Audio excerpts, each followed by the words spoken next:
What's up, guys? And ladies. Yes, sorry. And ladies, today I have many helpful tips to help you to be sub 20, and I feel I have the right to say that because I improved my average from 18 to 11 right now just in 3 months. So if you want to know how I do that, watch to the end. And my only request is that if you found my video helpful or you've learned something in this video, please don't hesitate to like and subscribe and turn on the notification bell so you won't miss out on any of my other video. So without further ado, So when you're trying to time yourself, what you do is you place your hand like that and then you go reach for the cube. But for example, if you want to start for F-berm like that, and you do it like this. So first you have to grip the cube, second then you have to do an awkward move. So you should do D and U move to be the best. R and L are okay too, but just not as good. And you should always avoid doing moves like F prime or B to start a solve. So if you want to follow along, there will be scramble on top and do a white top ring front, so it'll be as in as mine. So how your finger trick it really matters. So if there's two ways to solve it and one is easier to finger trick it and it just took one more move, definitely go for that one, because good finger tricking equals to you can do it more smoothly and do it more quickly. So good finger tricking is very important. Third tip, do every cross in a move. So for example, right here, what I'll probably do is to put it like that, and then when I start, I do a D prime like that, and because this right over there, I'll move it up, so do R, that's 2 move, and now third move I'll do D and U at the same time like that, and do L and then do F2. So that's super easy finger trick, and you also got a quick start from the beginning. So how do we actually practice it? The first thing you need to do is turn off the inspection time. Inspect as long as you want. Just make sure you are sure that even if you're blindfolded, you can do it. That improves your look ahead, and that also helps the transition during cross to F2L. Tip number 5 is to do a lot of slow solve. So what I do is I mess up the cube randomly and just think of what's the best solution. Because when you solve it into a back slot, it just gives you more clear view to see the front and the top, so you can easily find another pair very fast. So for example, right now I see this, and these two are also very easy to execute, but instead of going for this one, I'll do this one first, so which is like that, and then do this algorithm like that to put it into a back slot. As you can see here, now we still have these 3 all blank. We can see them clearly. As you can see, this one actually turned up. If it's possible already, just solve into a back slot to improve your eyesight.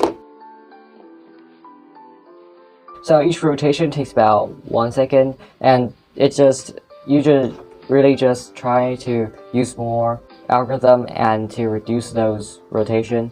And for example, just like that one I just mentioned is done like this, like that, and you have it insert there without even rotating.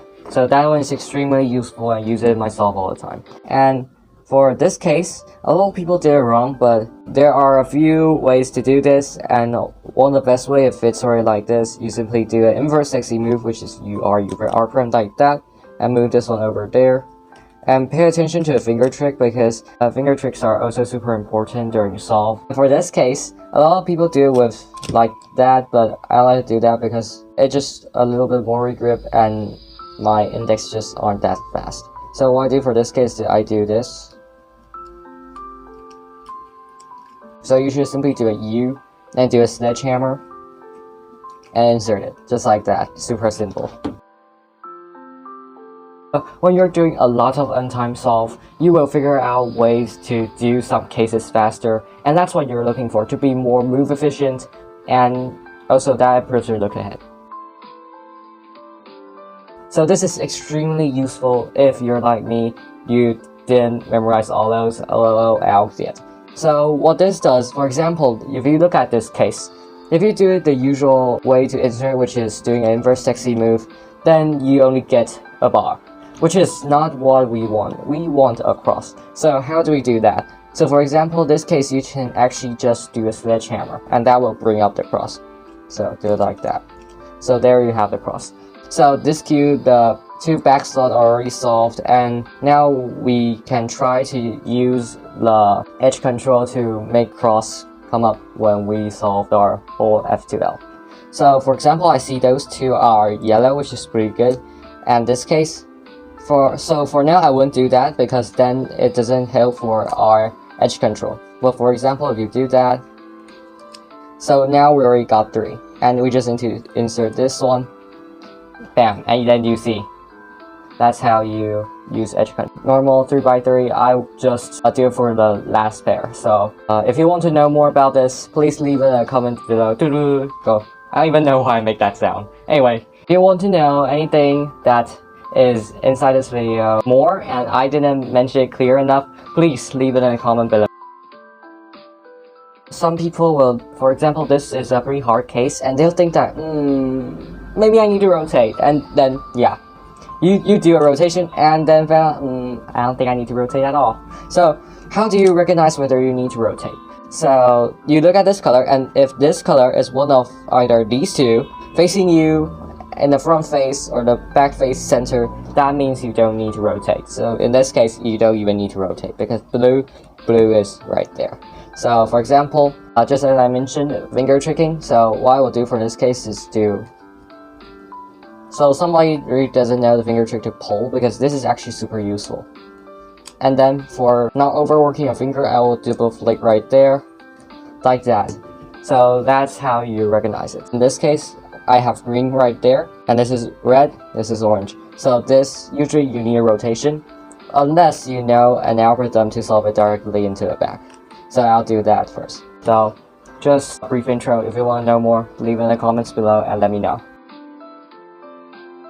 How do you actually improve your... So you improve your look ahead by doing a lot of slow solve and being more move efficient. Because the more moves you do, the higher TPS you spend. That means it is harder for your eyes to see what the cube.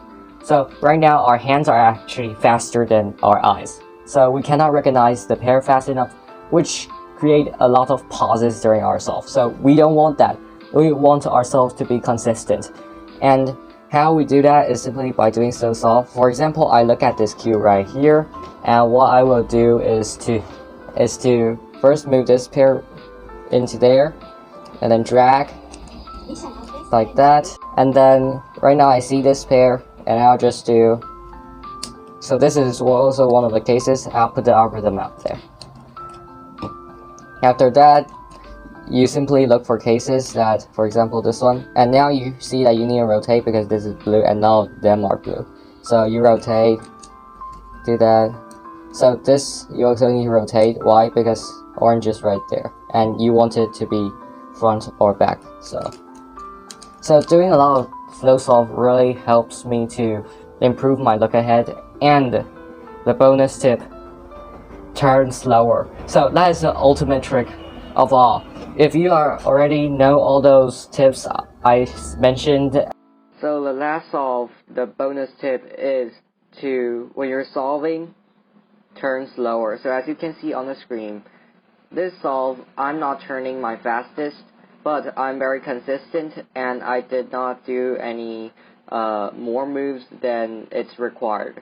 But right now, as you can see, in the second solve, I'm turning very fast, but also pausing a lot, and that's just not very good. As you can see, I pause for about 3 seconds for each pair, and that's about 12 seconds more.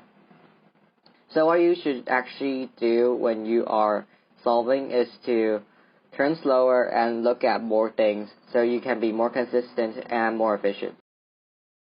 So guys, thank you for watching today, and I'm sure that you must have learned something in this video. So if you think my video is helpful, or you want to know anything else, first, subscribe, turn on the notification bell so you won't miss out on any of my other video. Second, want to know something, comment down below, I will reply myself. 再见。